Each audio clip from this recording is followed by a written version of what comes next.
A ver, pensemos en esto. El 11 de septiembre de 1973, una de las democracias más estables de América Latina, la chilena, simplemente se derrumbó.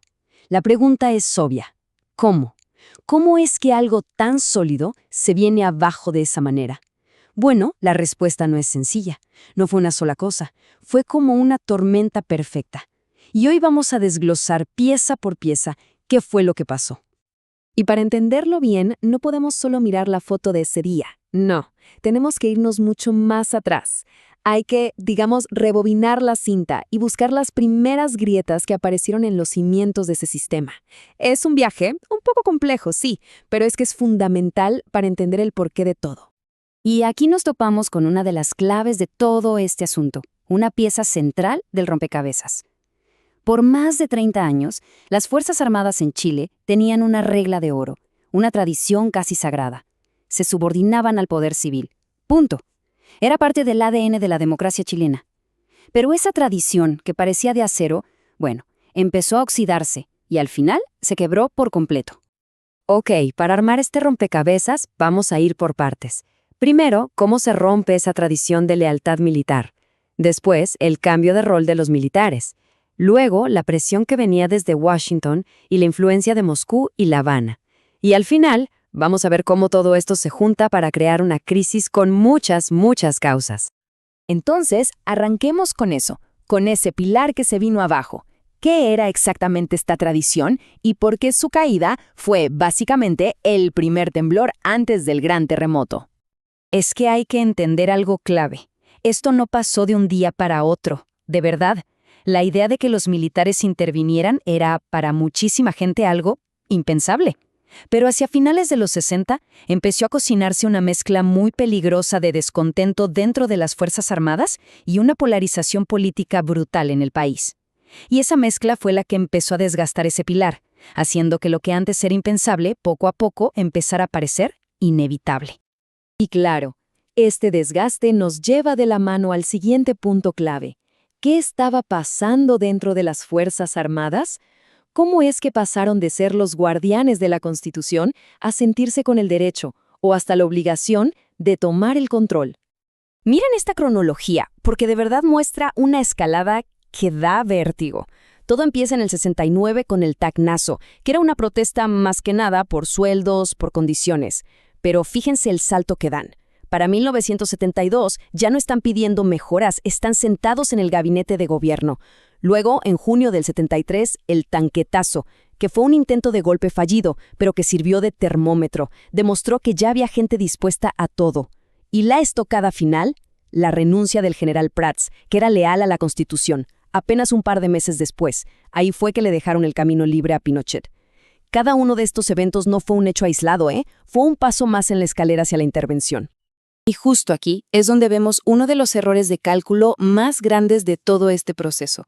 El gobierno de Allende y una buena parte de la izquierda partían de una idea, que las Fuerzas Armadas estaban demasiado divididas por dentro, ya saben, entre oficiales, la tropa, como para ponerse de acuerdo y actuar en su contra. Pensaron que podían de alguna manera neutralizarlas. El historiador Cristian Gasmuri lo resume de una forma durísima pero muy clara.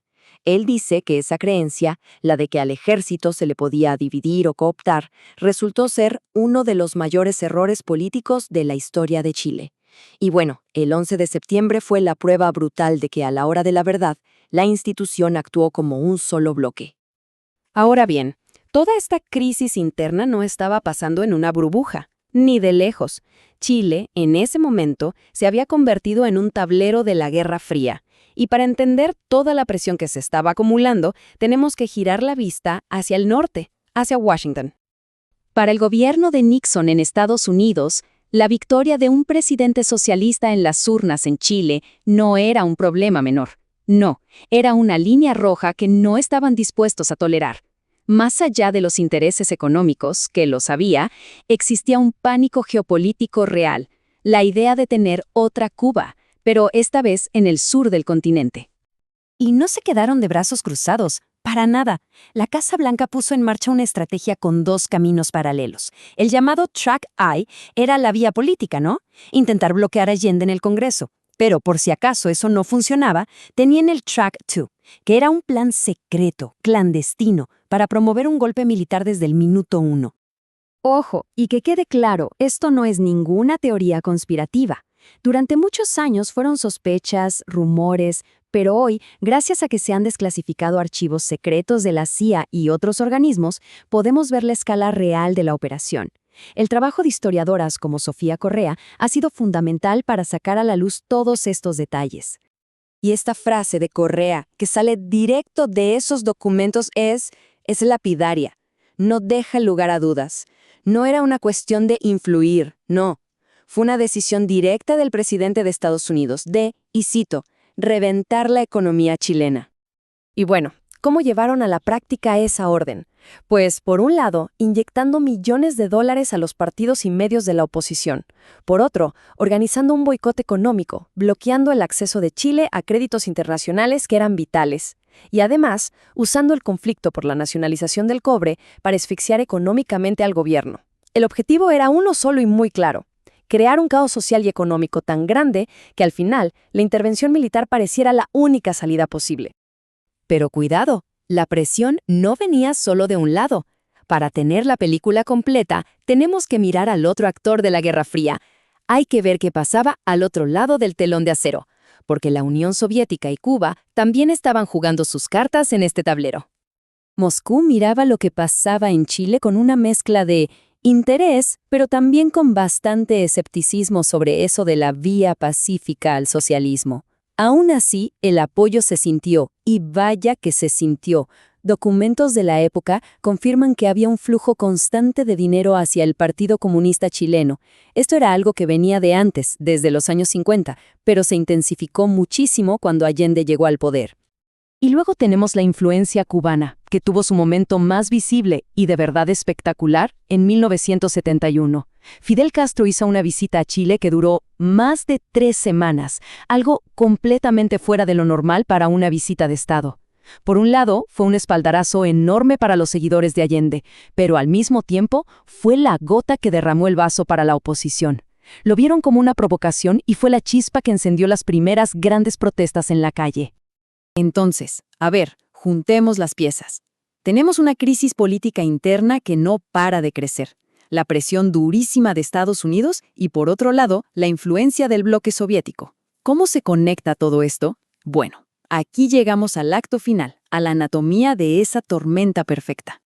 Aquí está el punto central de todo esto, lo que hay que entender sí o sí. El quiebre de la democracia en Chile no fue culpa de una sola cosa o de una sola persona. Fue, como decíamos al principio, una tormenta perfecta, una colisión de fuerzas muy potentes que venían tanto de adentro como de afuera del país. Pensemos en esto. Por un lado está Estados Unidos, con el objetivo clarísimo de evitar otra Cuba, y para eso usó todo su poder económico y de inteligencia para desestabilizar.